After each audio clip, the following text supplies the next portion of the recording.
అరికట్టాలి, మహిళలపై జరుగుతున్న అత్యాచారాలను అరికట్టాలి, మహిళలపై జరుగుతున్న అత్యాచారాలు శిక్షించాలి, దుండగులను వెంటనే శిక్షించాలి, దుండగులను వెంటనే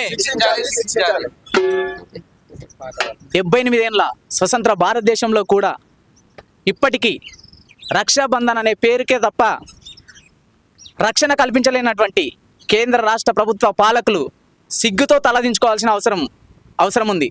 ఎందుకంటే నేటికి కూడా స్వతంత్రం వచ్చి 78 సంవత్సరాలు కావస్తున్నా కూడా ఇప్పటికి కూడా ఆడవాళ్లకు స్వేచ్ఛ అని భారత రాజ్యాంగంలో కల్పించినా కూడా ఆడవాళ్లకు సమాన వాటాని కల్పించినా కూడా ఆడపిల్లలకు రక్షణ లేకుండా పోతుంది. ఎందుకంటే ఈ యొక్క పాలించే పాలకుల వైఫల్యాల వల్లనే ఇలాంటి దాడులు జరుగుతున్నాయి. ఇప్పటికైనా ఈ యొక్క పాలించే పాలకులు ప్రభుత్వాలు వెంటనే దీనిపై స్పందించి దుండగులను వెంటనే శిక్షించాలి. అప్పుడే ఈ యొక్క చట్టాలు అన్నీ అమల్లోకి వస్తాయని నా యొక్క ఉద్దేశం. ఆడ జన్మే పాడు జన్మగా చూసేటి యొక్క పాపిష్టి రాజంబులోన ఆడ జన్మానెత్తి గోసపడే కంటే అడవిలో మానయ్యి పుట్టిందే మేలు పెరిగిందే మేలు. అమ్ముని చదువుకు తల వెంతాలమ్మి అప్పు చేసి అయినా చదివించినారు. ఆడపోరినయ్యి పుట్టినందుకే బడికి పోయే భాగ్యానికి నోచుకోలేదు. ఆడ జన్మే పాడు జన్మగా చూసేటి ఈ యొక్క పాపిష్టి రాజ్యంబులోన ఆడ జన్మానెత్తి గోసపడే కంటే అడవిలో మానయ్యి పుట్టిందే మేలు పెరిగిందే మేలు. ఆ విధంగా ఈ యొక్క ఇప్పుడున్న సమాజంలో ఆడపిల్లలకు జన్మ ఇవ్వాలంటేనే బాధపడుతున్న సందర్భం. ఎందుకంటే పసి కూన తన తల్లి గర్భంలో ఉన్నప్పుడే చిదిమేస్తున్నటువంటి ఈ సమాజంలో ఆడపోరిగా పుట్టొద్దనే కోరుకుంటున్నారా?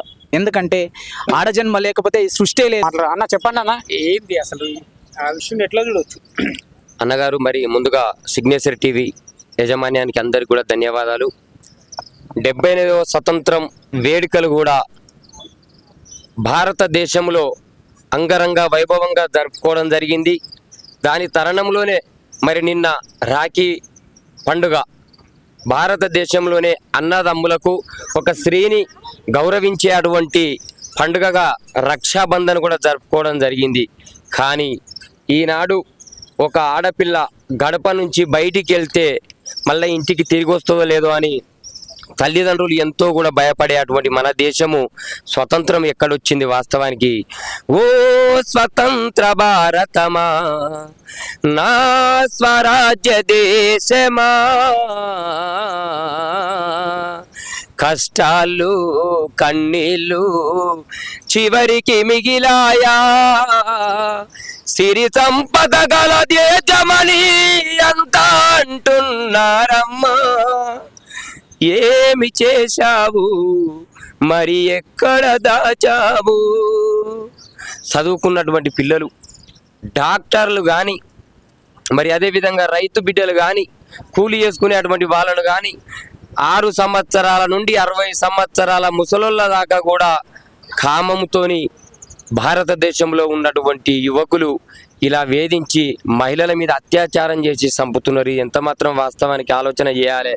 మరి ఆడ జన్మ ఎత్తుట ఏ సెల్లెలా, ఈ లోకానికి శాపమా సెల్లెలా, ఆడ జన్మ ఎత్తుట ఏ సెల్లెలా, ఈ లోకానికి శాపమా సెల్లెలా, ఆడ జన్మ ఎత్తుట ఏ సెల్లెలా, ఈ లోకానికి శాపమా. లవ్ పేరుతో పువ్వే పెడతారు, మాటలతోని మాయలు చేస్తారు. లవ్ పేరుతో పువ్వే పెడతారు, మాటలతోని మాయలు చేస్తారు. ఏమంటారు పెళ్లి అంటారు, కాదనగానే కాళ్ళు మొక్తారు. ఏమంటారు పెళ్లి అంటారు, కాదనగానే కాళ్ళు మొక్తారు. కాళ్ళు దారి తల్లి వైతే చెల్లెలా నేను కాదని నెట్టేస్తారమ్మ చెల్లెలా ఆడ జన్మ ఎత్తుటయే చెల్లెలా ఈ లోకానికి శాపమా చెల్లెలా ఆడ జన్మ ఎత్తుటయే చెల్లెలా ఈ లోకానికి శాపమా చెల్లెలా కంప్యూటర్ లో చూస్తారమ్మా కడుపులోనే నిన్ను చంపుతారమ్మా కంప్యూటర్ లో చూస్తారమ్మా కడుపులోనే నిన్ను చంపుతారమ్మా నెత్తురు ముత్తై మొలవక ముందే కత్తులతోనే కోస్తారమ్మా నెత్తురు ముత్తై మొలవక ముందే కత్తులతోనే కోస్తారమ్మా కేకలు పెట్టి ఏడ్చిన చెల్లెలా ఈ లోకానికి జాలి లేదు చెల్లెలా కేకలు పెట్టి ఏడ్చిన చెల్లెలా ఈ లోకానికి జాలి చెల్లెలా ఆడ జన్మ ఎత్తుటయే చెల్లెలా ఈ లోకానికి శాపమా చెల్లెలా ఆడ జన్మ ఎత్తుటయే చెల్లెలా ఈ లోకానికి శాపమా చెల్లెలా ఈ లోకానికి శాపమా చెల్లెలా ఈ లోకానికి శాపమా చెల్లెలా మరి అలా ఎంతో మందిని కూడా అమ్మాయిల మీద అత్యాచారం చేస్తున్నటువంటి వాళ్ళను దయచేసి కూడా ఈ రాష్ట్ర ప్రభుత్వాలు కానీ కేంద్ర ప్రభుత్వాలు కానీ దయచేసి ఒక చట్టం తీసుకొచ్చి మహిళలకు రక్షణ కల్పించాలి. వాస్తవానికి కూడా ప్రపంచంలో 195 దేశాలు ఉన్నా కానీ మరి భారతదేశం అంటే భూతల్లిని కానీ స్త్రీ తల్లి మనం గౌరవించేటువంటి దేశం కాబట్టి మహిళలను మనం గౌరవించుకోవాలి, మన హక్కు అని ముందుకు తీసుకుపోవాలని కోరుకుంటూ థ్యాంక్ యూ.